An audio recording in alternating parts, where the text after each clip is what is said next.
Tlazocama, tometeo, tlazocama, tlazocama.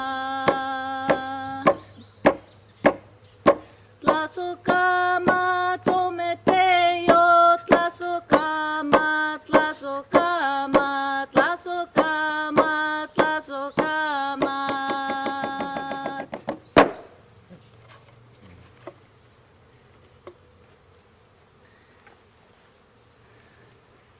Thank you for being here today. I'm so grateful to be invited by Charlita to speak a little bit about nature and forest therapy. I was trained within the Association of Nature and Forest Therapy Guides. And when I think about it, my journey into nature therapy began from the moment that I could walk.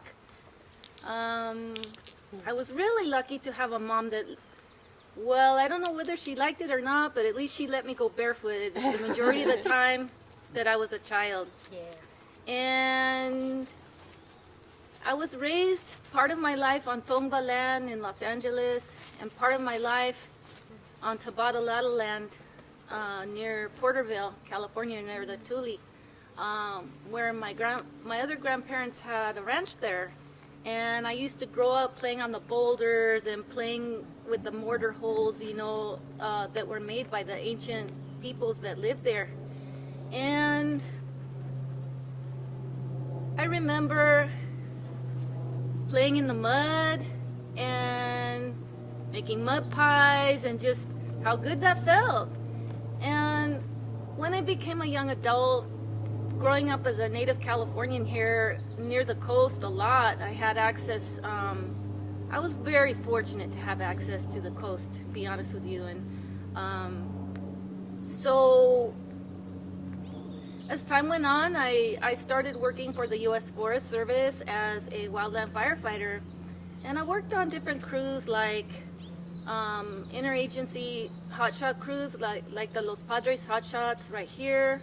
And I worked for Horseshoe Meadow Hotshots, for Ben Charlie, Los Padres with Mark Linane. And you know, there was a lot of lessons just in that with working amongst the elements of nature, because working on those kind of specialized 18-person crews where you're literally spiked out in nature for weeks at a time, potentially, you become very aware of your relationship to every element, whether it be the wind, the sun, the heat, the rain, the snow. And you develop a relationship out of necessity, for one thing, to your body and those elements. And from the time I was very young, I became a student of the danza azteca, or the cultura of my abuelos. And what I noticed when I was walking hand in hand with the cultura of my grandparents and hand in hand with the work that I did in nature for my day job was that I began to notice a similarity with the rhythms of the seasons, and how within the ceremonies and the dances and the annual gatherings of the people, where we be received with the copal smoke like this in a good way, and just that everything was connected to that umbilical cord of the Mother Earth. Every paso, every step of every dance was connected to some natural element of nature. How the drum was connected to the heartbeat of the Mother Earth. And I noticed that my safety and my well-being was connected to what was going on in nature when I was out on a forest fire, whether it was an active fire or we were just literally camping in snow because it was the end of the season, you know, and we were in Idaho. So time went on, and I had an opportunity to study nature and forest therapy with the Association of Nature and Forest Therapy Guides. And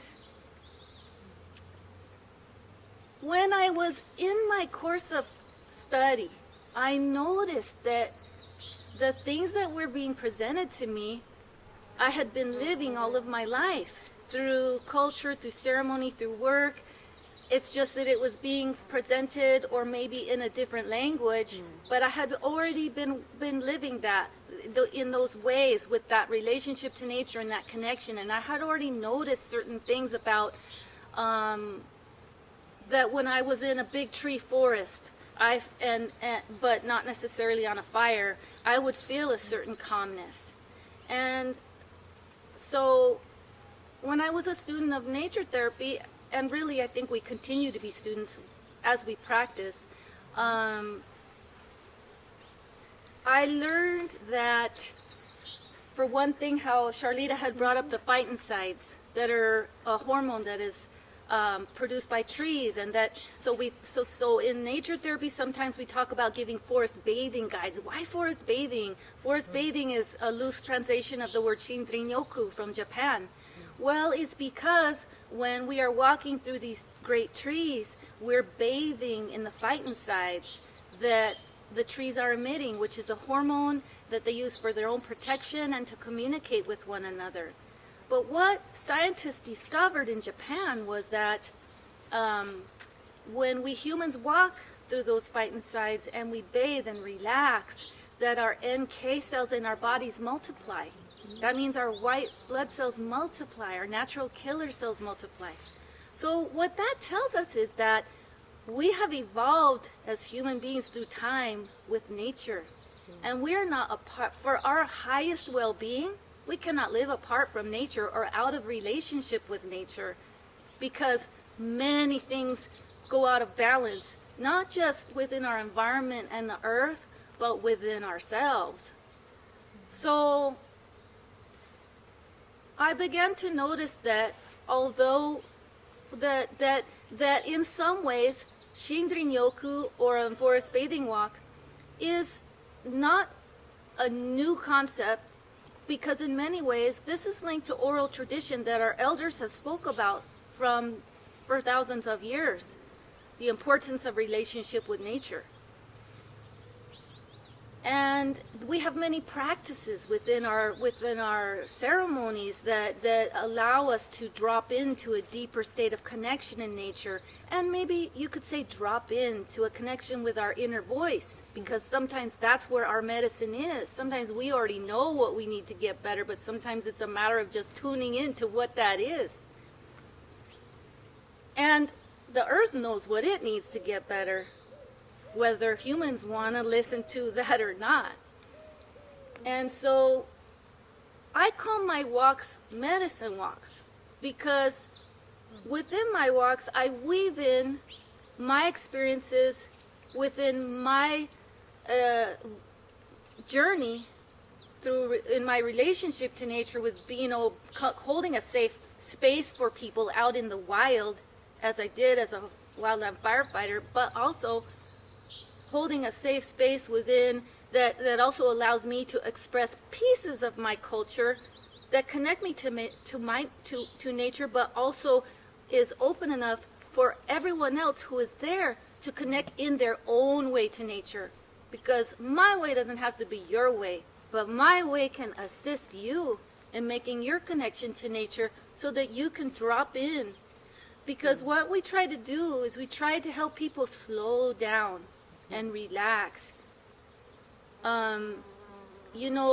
We talk about our parasympathetic nervous system, which is that rest, digest, and chill mode, that allows our body to engage its own restorative processes. And so, a lot of times in modern society, we're living the majority of our time in our sympathetic nervous system, or some level of it. So we have some level of stress hormone just flowing through our body, whether we're aware of it or not. Especially if you're in traffic and you're like, dang, I wish that guy would move over. I got to get to work. Or if you're like, damn, the rent's due and I'm short, and all these little stresses in our lives that are always triggering a little bit of stress hormone to go through our body. Our ancient ancestors, they didn't have that. They had like, okay, I'm in stress, I'm escaping danger kind of a thing. So they would have that surge of stress hormone to get them out of danger. And if they survived the danger, then they would be able to see their family unit or tribe unit, whatever, and drop into that parasympathetic nervous system and then allow their body to woosah, right? But a lot of modern humans don't ever have that opportunity. There's a lot of cultural stresses in our community sometimes. You know, there's many different, there can be family stresses, there many things, you know. So by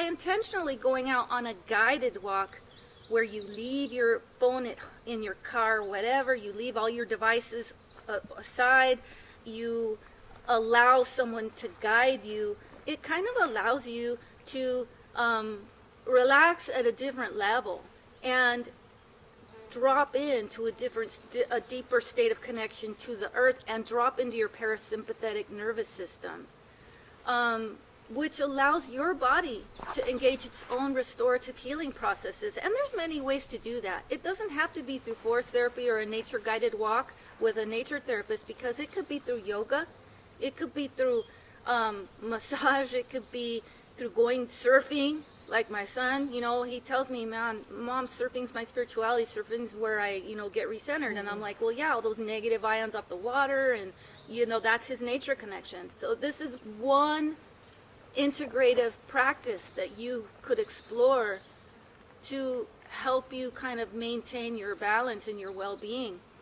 The other thing that motivates me about nature guided or my medicine walks is that I think that we are living in times when more than ever it is important for us as human beings all over the world to connect with nature, because when we connect with nature, we notice our relationship to nature. Maybe through a nature walk with me, you might fall back in love with nature, or fall deeper in love with nature, or remember your ancestral connection to nature, and maybe you'll fall deeper in love with who you are in that great web of interbeing. That I think nature, no question, is the thing that links us all over the world to that thread of humanity all over the world, because no matter what language we speak or what country we're from, we all need to care and be in relationship with this Mother Earth. And so I'd like to invite you to experience a sensorial exercise that you would experience with me if you come on a medicine walk with me. So I want to invite you to push your chairs back and to stand in front of them.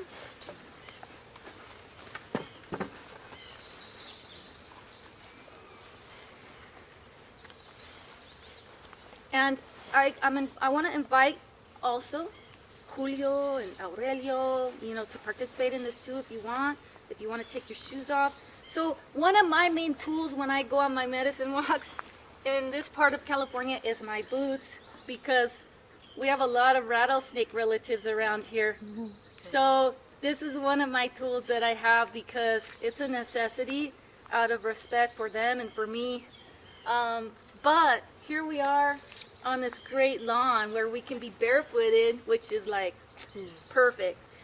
So if you're at home, if you're seated in a chair and you have to stay there, that's fine. If you're able to stand up, I want to invite you to stand up and just and experience a little taste of my walks. So first thing that you're going to do is I would like you to take a deep cleansing breath through your nose and let it out.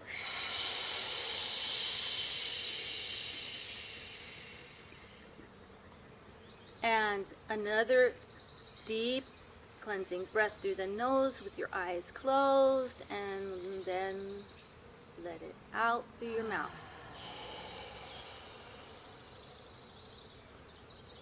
So keeping your eyes closed throughout this whole invitation, I would like you to spread your feet apart and just kind of rock back and forth and find that comfortable spot. And with your eyes closed, imagine that there are roots coming out of your feet, and these roots are going deep, deep down into the earth, going through the many layers.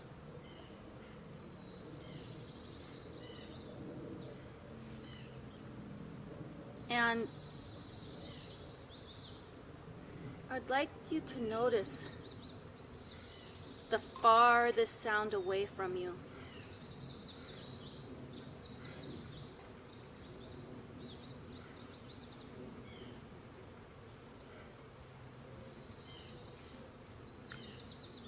Then notice the closest sound.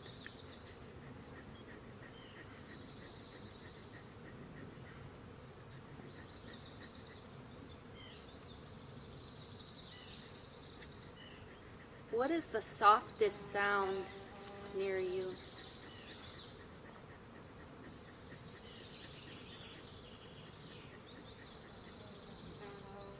And what is the loudest sound?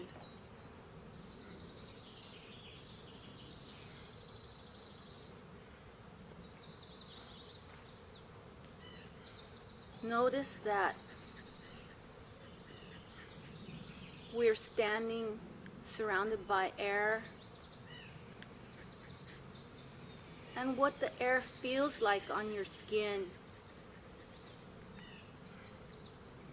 Your skin that's exposed to the air, and how your skin feels with clothing on it. Notice the temperature. Maybe one side of your skin is cool, and maybe the other side is hot.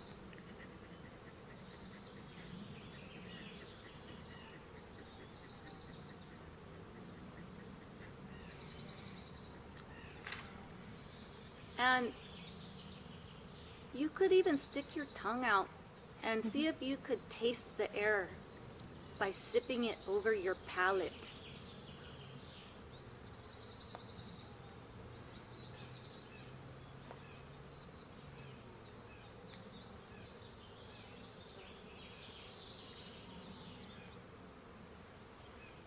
You could put your hands in front of you and cup them and imagine that you're holding the air.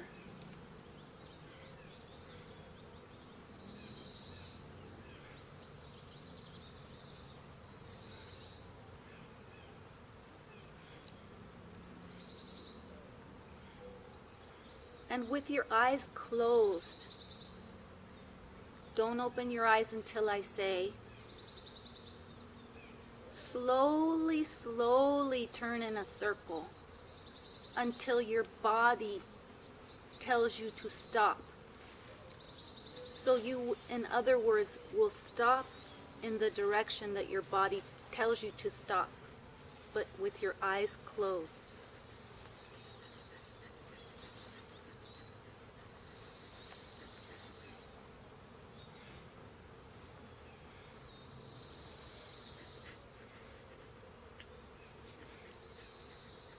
When I tell you to open your eyes, imagine that what you are seeing is also seeing you for the very first time. Now open your eyes.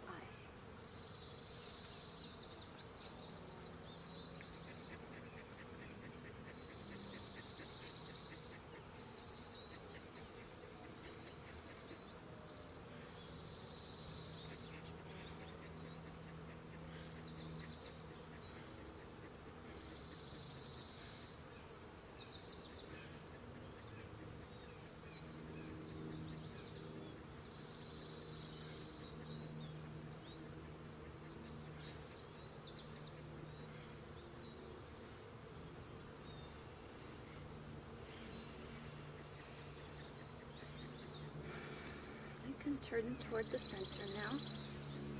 And I want to invite you, starting on my left with Quentin. I would like to invite you to express what you noticed. And it can be through song, it could be through a poem, it could be through one word, it could be through a body movement, it could be in any language or form of expression. But you can share what you noticed at the end of this sensorial exercise, and we'll start with you.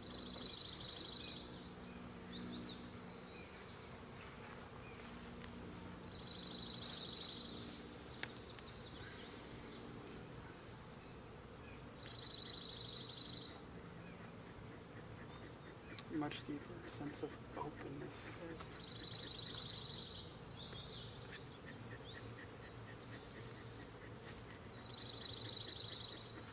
Fluidity.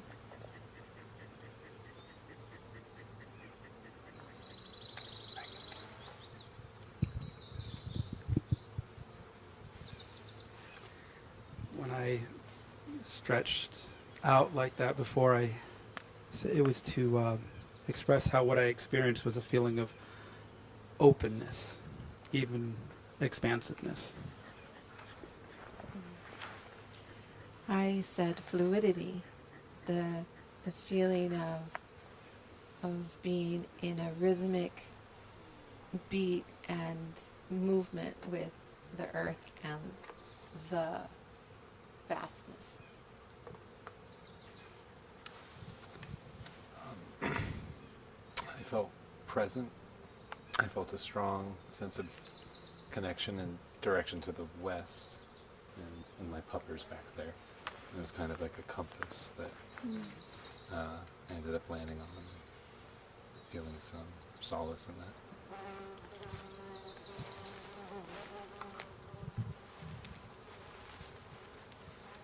Calm, which is such a welcome feeling for me, and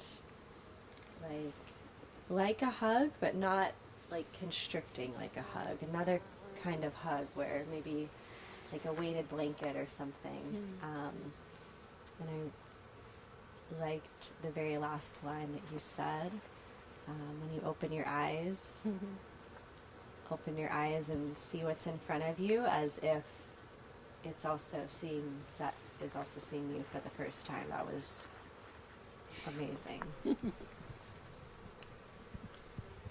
I too felt present in space, in orienting to the trees around us and the sounds. Also, when you prompted us to think of the roots at the very beginning, my feet feel very heavy.